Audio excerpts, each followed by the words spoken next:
5 lakhs. 5 லட்சம். 5 லட்சம் ரூபா சப்சிடி. சப்சிடி 1,13,000 ரூபா சார். டாக்குமெண்ட்லாம் பெருசாக ஒன்றுமே கேட்கல சார். நிறைய பேர் என்ன நினச்சிட்டு இருக்காங்க, கவர்மெண்ட் சர்டிஃபிகேட் வேணும், கவர்மெண்ட் சர்டிஃபிகேட் வேணும், கவர்மெண்ட் சர்டிஃபிகேட் வேணும். கிடையாது. அந்த மாதிரி இந்த இதுவுமே அவங்க அப்போல்லாம் எதுவுமே கேட்கல. நான் கேட்டேன், இந்த மாதிரி சர்டிஃபிகேட்ஸ்லாம் வச்சுருக்கேன், நிறையா கோர்ஸ் முடிச்சிருக்கேன், ஏதாவது வேணுமா கேட்டால் அதெல்லாம் எதுவுமே வேணாம், நீங்களே வச்சுக்கன்னு சொல்லிட்டாங்க. ராம்நாடு அந்த டிக் ஆஃபீஸில் பேசினேன், நல்ல ரெஸ்பான்ஸ் பண்ணாங்க. நல்ல ரெஸ்பான்ஸ். அது உங்கள் நேம் சொன்ன உடனே ஆமாம் மேம் நாங்கள் அவங்க வந்திருந்தோம் இல்லையா அப்படின்ட்டு ரொம்ப ரெஸ்பான்ஸ் பண்ணாங்க. வர முடியலன்னா கூட மெயில் அனுப்புவோம், மெயில் ஐடி கொடுத்து நீங்கள் அதெல்லாம் சப்மிட் பண்ணிவிடுங்க, நாங்கள் அக்செப்ட் பண்ணிக்கிறோம் அப்படின்னு எங்களை அலைய கூட விட மாட்டாங்க. இன்னும் டெவலப் பண்ணுங்க அப்படின்னு சொல்லிட்டு அவங்கள வாலண்டியராகவே பண்ணி கொடுத்தாங்க.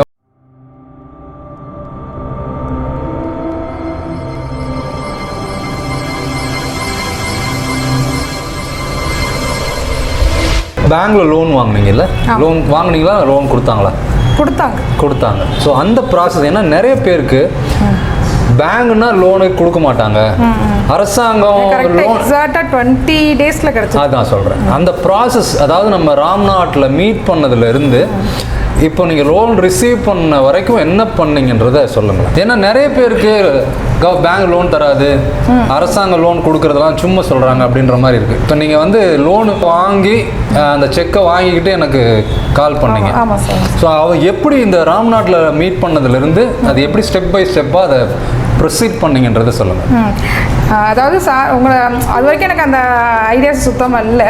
அதுக்கப்புறம் தான் நீங்கள் பேசினதுக்கப்புறம் தான் அந்த காண்டாக்ட்லாம் கிடச்சிது. அதை வேணால் வாங்கி வேறு பார்லர் வெளியில் ஒரு நாள் வீட்டிலே வச்சு ரன் பண்ணிட்டோம், வெளியில் வச்சு ரன் பண்ணி பார்க்கலாம். ராம்நாடு அந்த டிக் ஆஃபீஸில் பேசினேன், நல்ல ரெஸ்பான்ஸ் பண்ணாங்க. என்னன்னா அந்த டிக்கில் நீங்கள் சொல்கிற அந்த சார்லாம் என்ன உதவி பண்ணாங்க? நல்ல ரெஸ்பான்ஸ். அது உங்கள் நேம் சொன்ன உடனே ஆமாம் மேம் நாங்கள் அவங்க வந்திருந்தோம் இல்லையா அப்படின்ட்டு ரொம்ப ரெஸ்பான்ஸ் பண்ணாங்க. எனக்கு ஏதாவது நான் இன்கேஸ் வர முடியலன்னா கூட மெயில் அனுப்புவோம், மெயில் ஐடி கொடுத்து நீங்கள் அதெல்லாம் சப்மிட் பண்ணிவிடுங்க, நாங்கள் அக்செப்ட் பண்ணிக்கிறோம் அப்படின்னு எங்களை அலைய கூட விட மாட்டாங்க. நல்ல ரெஸ்பான்ஸ். மாவட்ட தொழில் மையத்தில் போய் அப்ளை பண்ணுறதுக்கு ஹெல்ப் பண்ணாங்க. கண்டிப்பாக. அடுத்த ஸ்டெப்பு மேனேஜர் மேம் அவங்க எனக்கு பார்லருக்கு வந்தாங்க. வந்தோடனே நல்லா பார்த்தாங்க, பார்லர்ஸ் நல்லா இருக்குது, நல்லா கொஞ்சம் என்ன டெவலப் பண்ணுங்க அப்படின்னு சொல்லிட்டு அவங்கள வாலண்டியராகவே பண்ணி கொடுத்தாங்க. எவ்வளோ கொடுத்தாங்க? 5 lakhs. 5 லட்சம். 5 லட்சம் ரூபா. சப்சிடி இருந்துச்சு அதுக்கு? சப்சிடி 1,13,000 ரூபா சப்சிடி. 1 லட்சம். ஸோ 5 லட்ச ரூபா லோனுக்கு 1,13,000 கிட்டத்தட்ட 25% சப்சிடி. என்னெல்லாம் டாக்குமெண்ட் கேட்டாங்க? டாக்குமெண்ட்லாம் பெருசாக ஒன்றுமே கேட்கலையே சார். தெளிவாக சொல்லுங்கள். நிறைய பேர் என்ன நினச்சிட்டு இருக்காங்கன்னா கவர்மெண்ட் சர்டிஃபிகேட் வேணும், கவர்மெண்ட் சர்டிஃபிகேட் வேணும், கவர்மெண்ட் சர்டிஃபிகேட் வேணும். அதுவும் குறிப்பாக மதுரை சுற்று பக்கத்தில் இருக்கிறவங்க கவர்மெண்ட் சர்டிஃபிகேட் இருந்தால் தான் பார்லர் நடத்தணும், கவர்மெண்ட் சர்டிஃபிகேட் இருந்தால் தான் இப்போ லோன் கிடைக்கும் அப்படின்ற மாதிரி நம்பிக்கை கிடையாது. அந்த மாதிரி இந்த இதுவுமே அவங்க அப்போல்லாம் எதுவுமே கேட்கல. உங்களுடைய எனக்கு தெரிஞ்ச அந்த உத்தியோக அதை மட்டும் என்ட்ரு பண்ண சொல்லியிருந்தீங்க. உத்தியோக ஓகே அக்செப்ட் அப்படின்னு அதை மென்ஷன் பண்ணிவிட்டு சடனாக எனக்கு ஓகே பண்ணிட்டு அட்ரஸ் ப்ரூஃப்க்கு ஒன்று வாங்கியிருப்பாங்க. இன்னொன்று வந்து இந்த பார்லர் பதிவு பண்ணதுக்கான அந்த இலவச உத்தியோகம் ரெஜிஸ்ட்ரேஷன், உத்தியோக ஆதார் வாங்கியிருப்பாங்க, ஒரு கொட்டேஷன் வாங்கியிருப்பாங்க. ஸோ இந்த மாதிரி பேசிக் விஷயம் தான் வாங்கியிருப்பாங்க. நீங்கள் எங்கே படிச்சீங்க, எங்கே கவர்மெண்ட் சர்டிஃபிகேட் வச்சுருக்கீங்க, அது மாதிரி நான் கேட்டேன். இந்த மாதிரி சர்டிஃபிகேட்ஸ்லாம் வச்சுருக்கேன், நிறையா கோர்ஸ் முடிச்சிருக்கேன், ஏதாவது வேணுமா கேட்டால் அதெல்லாம் எதுவுமே வேணாம், நீங்களே வச்சுக்கன்னு சொல்லிட்டாங்க. சூப்பர், நல்லா தெரிஞ்சுங்க. ஸோ இவங்க வந்து ஃபிசிக்கலாக மதுரை பக்கத்தில் முதுகுலத்தூரில் இருக்காங்க. இவங்க லோன் 5 லட்ச ரூபா வாங்கியிருக்காங்க. மாவட்ட தொழில் மையத்தை அப்ரோச் பண்ணியிருக்காங்க. பேங்க் மூலமாக 5 லட்ச ரூபா லோன் கிடச்சிருக்கு. பேசிக்கான விஷயங்கள் தான். ஒரு உத்தியோகம் ரெஜிஸ்ட்ரேஷன் பண்ணது, ஒரு கொட்டேஷன் கொடுத்தது, அட்ரஸ் ப்ரூஃபு, ஐடி ப்ரூஃபு, பேசிக்காக என்ன வேணுமோ அதை கொடுத்துட்டு அவங்க லோன் வாங்கியிருக்காங்க. இதில் 25% சப்சிடி வாங்கியிருக்காங்க. உங்களை நிறைய பேர் வந்து நிறைய ட்ரைனிங் இன்ஸ்டியூட்டில் கன்ஃபியூஸ் பண்ணுறாங்க. எங்ககிட்ட கவர்மெண்ட் சர்டிஃபிகேட் இருக்குது, இதை வாங்கினா தான் நீங்கள் வந்து லோன் வாங்க முடியும், பார்லர் வைக்க முடியும்னு சொல்லுவாங்க. அதே மாதிரி எதுவுமே வைக்காமல் ரோடாக வர்றவங்களும் இந்த கவர்மெண்ட் சர்டிஃபிகேட் வாங்கணும்னு சொல்லுவாங்க. இது எதுவுமே இல்லாமல் இவங்க லோன் வாங்கியிருக்காங்க.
ஒவ்வொரு நாளும் ஒவ்வொரு ஊரில் புது புது தொழில் முனைவோர்கள், புது புது தொழிலதிபர்கள், குறிப்பாக பெண்களை தேடி தேடி பண்ணுற பயணம் எதுக்குன்னா, அவங்க ஏன் இந்த தொழிலுக்குள்ளே வந்தாங்க, எப்படி பண்ணுறாங்க, எப்படி முயற்சி பண்ணுறாங்க, எப்படி வெற்றி அடைகிறாங்க, இந்த மாதிரி ஒரு கேஸ் ஸ்டடியை ஹிஸ்ட்ரியை நம்ம பார்த்தோம்னா நம்ம எல்லாருக்கும் ஒரு இன்ஸ்பிரேஷன் கிரியேட் ஆகும், ஒரு ரோல் மாடல் கிரியேட் ஆகும். அதனால தான் இப்போ நம்ம இருக்கிறது முதுகுளத்தூர்.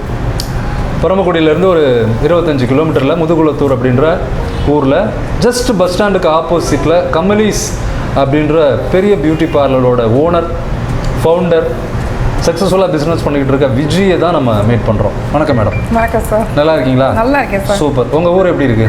நல்லா இருக்கு. உங்கள் ஊரில் ஸ்பெஷல் ஃபுட்டுன்னா எதை சொல்லலாம்? ஸ்பெஷல் ஃபுட்டுன்னா சேகு சொல்லலாம். அப்படியா? என்ன மாதிரி அது? என்ன சார்? என்ன மாதிரி உணவு அது? இந்த ஸ்நாக்ஸ் ஐட்டம்ஸ்லாம் மாதிரி. சேகு ரொம்ப ஸ்பெஷல்.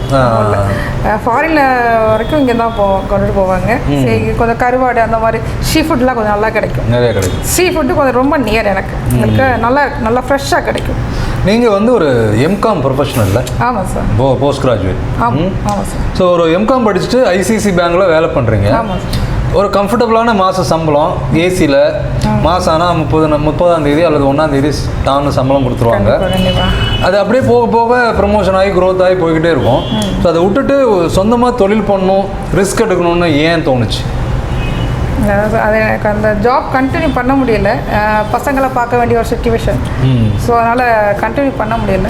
அதுக்கப்புறம் சரி நானும் அந்த 10ஓட 11 எல்லாரும் மாதிரி வீட்டில் இருந்துடக்கூடாதுன்னு ஒரு மைண்ட்லேயே இருந்தேன். அப்போ தான் சரி சென்னையில் இருக்கும்போதே ஒரு கோர்ஸ் பண்ணிட்டு வரலாம். அதுக்கப்புறம் பசங்களை வளர்க்குற வரைக்கும் அதை அப்படியே கொஞ்சம் கொண்டுட்டு போகலாம். அதுக்கப்புறம் செட் ஆச்சுன்னா கண்டினியூ பண்ணலாம், செட் ஆகலைன்னா வேறு ஜாப் ஏதாவது ட்ரை பண்ணலாம். இந்த 10ஓட 11 அந்த 10ன்னா ஒரு காமன் பீப்புள், அந்த 10ன்னா என்ன? 10னா அதான் சார், எங்கள் ஊரில் நிறைய பேர் கிராஜுவேட்ஸ் இருக்காங்க. ஆனால் யாருமே ஏழை இருக்குல்ல. என் கூட படித்த பசங்களே நான் ஆவரேஜாக தான் படிப்பேன். என்னோட ஹையராக படித்தவங்களும் இன்றைக்கி என்னை பார்த்து நல்ல லெவலுக்கு. அதாவது இந்த ஆவரேஜ் பீப்புள்லாம் இப்போ நார்மலாக ஏதோ ஒரு சமைக்கிறது, வீட்டை பார்த்துக்கிறது, கல்யாணம் பண்ணி குழந்தை பெற்றுக்கிறது, எங்கள் ஏரியா ஃபுல்லாக அப்படி தான். அப்படி இருக்கக்கூடாது, நம்ம வேற மாதிரி இருக்கணுன்ற மாதிரி உங்களுக்கு அப்படிங்கிற மாதிரி ஒரு தாட் இருந்து. உங்கள் வீட்டுக்காரர் வந்து ஃபாரின் போகிறார். ஆமாம் சார். அது போனார்னா நம்மளை கொண்டு வந்து சென்னையிலேருந்து முதுகுளத்தூரில் விட்டுட்டு தான் போவார். கண்டிப்பாக. ஸோ இங்கே என்ன பண்ணுறது, ஒன்றுமே பண்ண முடியாது அப்படின்னு ஏதோ ஒரு தொழில் பண்ணணும்னு தோணுச்சா? அப்படிங்கிறக்காக தான் நான் சென்னையில் ஒரு கோர்ஸ் பண்ணிட்டு வந்தேன். ஸோ அது ஏன் பியூட்டிஷியன் கோர்ஸு? அதான் இது வந்து வீட்டில் தான் கொஞ்சம் ஏர்ன் பண்ணலான்னு ஒரு மைண்ட் செட் எனக்கு. நான் பக்கத்தில் நிறைய பேர் பார்த்தேன் அந்த டைமில். சரி வீட்டிலேருந்து பசங்களையும் பார்த்துக்கணும், நம்ம ஏர்ன் பண்ணவும் செய்யணும். நம்ம படித்ததை அப்படி விட்டுறக்கூடாது அப்படிங்கிறதுக்காக. இல்லைன்னா பசங்களை பார்த்துக்கிற ஒரு ஆள் வேணும், வைக்கணும், வெளியில் விட மாட்டாங்க, பசங்களை பார்த்துக்கோ அப்படின்னு சொல்லிடுவாங்க வீட்டில். சரி வீட்லேயும் பசங்களையும் பார்த்துக்கணும், தென் நம்ம ஏர்ன் பண்ணணும். அதுக்கு என்ன இது செட் ஆகும் அப்படின்னு யோசிக்கும் போது இது ஓகே வந்துச்சு. அதனால தான் சரி டெய்லரிங்னா அசிஷுவல் எல்லோரும் பண்ணிக்கிட்டு இருக்காங்க, அதுக்கு படிக்கணும் அவசியமே இல்லை. ஸோ நம்ம படிச்சிருக்கோம் அப்படிங்கும்போது அதுக்கு தகுந்த மாதிரினா ஒரு ஜாப் பண்ணலாம். 2 காரணம். ஒன்று, நீங்கள் வந்து உங்களை சும்மா இருக்க முடியாது, 10ஓட 11 இருக்க முடியாது, ஆவரேஜாக வீட்டில் ஒரு ஹவுஸ் ஒய்ஃபாக இருக்க முடியாதுன்றதுக்காக இந்த தொழில் ஆரம்பிச்சிங்களா, இல்லை பணம் சம்பாதிக்கணுன்றதுக்காக தொழில் ஆரம்பிச்சிங்களா? இந்த 2ல் எது முக்கியமான காரணம்? 2 தான். 10ஓட 11 எல்லாரும் மேலே நம்மளும் இருக்கக்கூடாது, அது எனக்கு ஃபஸ்ட்டு நம்பர் 1 அதுதான். ஆக்சுவலி உங்களுக்குன்னு ஒரு அடையாளத்தை நீங்கள் உருவாக்கிக்கிட்டீங்க. நீங்கள் படித்த படிப்பு அந்த எம்காம் இந்த தொழிலை நடத்துறதுக்கு என்ன மாதிரி சப்போர்ட் பண்ணுது? ஏன்னா நிறைய பேர் சொல்லுவாங்க ஒரு படிப்புன்னு அவசியம் இல்லை, ஆனாலும் தொழிலை திறம்பட நடத்த முடியும்ட்டு. ஆனால் படிப்பு இருந்தால் எந்த மாதிரி அட்வான்டேஜ்? கொஞ்சம் அப்சர்வேஷன் பண்ணுறதுக்கும் ஈஸியாக இருக்கு. அப்சர்வ் பண்ணுறது, நிர்வகிக்கிறது, வரவு செலவு பார்க்குறது, அடுத்தவங்க கூட இன்ட்ராக்ட் பண்ணுறதுக்கு எல்லாமே. பிரைடு புக் பண்ண வந்தாங்கன்னா வேறு பார்லையும் போய் கேட்குறாங்க, கேட்டுட்டு அவங்க சொல்கிறத நார்மலாக பேசுகிறதுக்கும் நம்ம பேசுகிறதுக்கும் அவங்க நிறையா வித்தியாசம் பார்க்குறாங்க. சென்னையில் படிச்சுட்டிங்க, ஒரு கோர்ஸ் படிச்சுட்டு முதுகுளத்தூரில் வந்து ஆரம்பிக்கணும்னு வச்சுங்க, அந்த ப்ராசஸ் சொல்லுங்களேன். எப்படி இன்வெஸ்ட் பண்ணீங்க, எவ்வளோ பெருசாக ஆரம்பிச்சிங்க, எப்படி ரிசப்ஷன் இருந்துச்சு, எப்படி அக்செப்ட் பண்ணிக்கிட்டாங்க, அதை பற்றி சொல்லுங்கள். ரொம்ப பெருசாலாம் ஃபஸ்ட்டு ஸ்டார்ட் பண்ணல. ஏன்னா எங்கள் சார் எங்கள் வீட்டில் என்ன சொன்னதுன்னா, வீட்டில் வச்சு ரன் பண்ணிக்கோங்க, ஒன்றும் பிரச்சனை கிடையாது, ஆனால் பசங்க வந்து ஸ்கூல் போகிற வரைக்கும் பசங்களை தான் மெயின்டைன் பண்ணணும் அப்படின்னு சொல்லிட்டாங்க. அப்புறம் வந்து வீட்டில் தான் ஃபஸ்ட்டு ஸ்டார்ட் பண்ணி, ஆனால் வீட்டிலலாம் பண்ணுறதுக்கு அலோவ் பண்ணிட்டாங்க, எந்த ஸ்ட்ரகிளுமே இல்லை. பெருசாக முதலீடு போடல வீட்டில் ஆரம்பிக்கும் போது? அவ்வளோ பெருசாலாம் முதலீடு பண்ணல, சும்மா ஒரு அசிஷுவல் கேஷுவலாக ஒரு சேர், மிரர், எவ்வளோ பொருள் தேவைப்படும் அவ்வளோ மட்டும் தான். அவ்வளோ சிம்பிளாக தான் ஃபஸ்ட்டு ஸ்டார்ட் பண்ணேன். ஃபஸ்ட்டு ஸ்டார்டிங் அப்போ வெறும் 1500 சார்ஜ் பண்ணேன். இன்னைக்கு 15 to 20 வரைக்கும் சார்ஜ் பண்ணுறோம் ஒரு ப்ரைடுக்கு.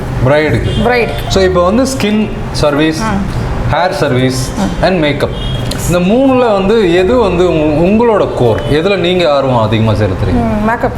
மேக்கப் தான். ஏன், என்ன காரணம்? எனக்கு அது ரொம்ப இன்ட்ரெஸ்ட். எனக்கு அதில் நிறைய ஏர்ன் பண்ணுற மாதிரி எங்கள் ஏரியாஸில் அதில் தான் ரொம்ப ஆள் வராங்க. இந்த ஊர்லேயே நிறைய பார்லர் இருக்குது. ஒரு கஸ்டமருக்கு சாய்ஸ் இருக்குது. அந்த பார்லர் போகலாம், அந்த பார்லர் போகலாம், இந்த பார்லர் போகலாம், எந்த பார்லர் வேணாலும் போகலாம். ஒரு பார்லரில் ரேட் கம்மியாக இருக்கும், ஒரு பார்லர். இப்போ உங்ககிட்ட ஏன் வர்றாங்க, எதுக்கு வரணும்? நல்ல ஒரு ஸ்டாண்டர்ட் நேம் இருக்குது, நல்லா பண்ணாங்க. நம்ம சொல்லக்கூட தேவை. நிறைய இடத்துல நம்மளோட ஒர்க் பார்க்குறாங்க. பார்த்துட்டு இன்னைக்கு மார்னிங் கூட அவ்வளோ ரிவ்யூ சொல்ல தான் செய்கிறாங்க. உங்கள் அந்த ஒரு ஊரே இருக்காங்க, அவங்க வந்துட்டு கமலி பார்லர் தான் பண்ணணும் அப்படிங்கிற மாதிரி ஒரு நேமே இருக்கும். ஏதாவது ஃபங்க்ஷன் பேசினாங்கன்னா நம்ம கமலி பார்லரில் போய் புக் பண்ணிட வேணுமா, பண்ணிடுவோமா, மஹால் புக் பண்ணியாச்சா, உடனே எனக்கு கால் பண்ணிடுவாங்க. அந்த ஊர்லேருந்து கிராத்துக்கையில் ஊர்லாம் நிறைய ஊர்லேருந்து இந்த மாதிரி ஒரு அப்படியே ஸ்டாண்டர்ட் ஆகிடுச்சு, ஃபிக்ஸட் ஆகிட்டாங்க. ஒரு பட்டு சாரி எடுக்கணுமோ அதுக்கு எப்படி ராஜ்மஹால் போகிறாங்களோ அதே மாதிரி ப்ரைடலாக கமலிக்கு புக் பண்ணிட்டியா, கமலிஸ்க்கு போயிட்டு பேசிட்டியா, புக் பண்ணிட்டியா, டேட்டை ஃபிக்ஸ் பண்ணிட்டியா அப்படின்னு பேசுவாங்க. இந்த நேம் தானாக உருவாக்கிச்சா நீங்கள் உருவாக்குனீங்களா? ரெண்டும். ஆனால் என் பொண்ணு பேர் தான் கமலி. பொண்ணுக்கு பேர் சம்பாதிச்சு கொடுத்துட்டீங்க? கண்டிப்பாக. ஆமாம். அவங்களுக்கு ஆர்வம் இருக்கா? என்ன பண்ணுறாங்க அவங்க? பாவம் 9th படிக்கிறா. இதில் ஆர்வம் இருக்கா? இருக்கு. மெடிசன் படிக்கணும் ஆசை, ஸ்கின் லைனில் படிக்கணும்னு ஆசை. இது அப்படியே அண்டர்டேக் பண்ணணும்னு தான் அவங்களுக்குமே ஆசை. படிக்கணும்னு அவங்களுக்கு ஒரு ஆசை. டெர்மட்டாலஜிஸ்ட் படிச்சுட்டு, ஆமாம், அது படிச்சுட்டு இந்த பார்லரை சர்வீஸை நான் பார்த்துக்கணும். அவங்க அது கிளினிக்காக அவங்க என்ன சொல்லியிருக்காங்கன்னா, நீங்கள் பார்லர் பண்ணிட்டு இருந்தீங்க, இப்போ பியூட்டி கேராக மாற்றிருக்கீங்க, நான் பியூட்டி கிளினிக்காக மாற்றி காட்டுறேன்னு சொல்லியிருக்காங்க என் பொண்ணு. எதிர்கால திட்டம். ஸ்கின்னுக்கு வந்துட்டு இங்கே வந்து டாக்டர்ஸே கிடையாது. ஸோ அவங்க வெளியில் போய் கேட்குறதுக்கு இங்கே வந்தால் ஏதாவது ரெமெடி கிடைக்குங்கிற மாதிரி என்னோட நிறைய கேட்பாங்க.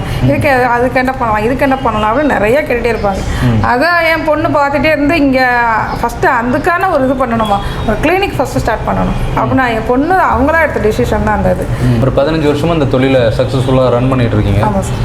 தேங்க்ஸ் சொல்லணும், நன்றி சொல்லணும்னா யாருக்கெல்லாம் சொல்லணும்னு நினைப்பீங்க? ஃபேமிலிக்கு ஃபஸ்ட்டு சொல்லணும், உங்களுக்கு சொல்லணும்.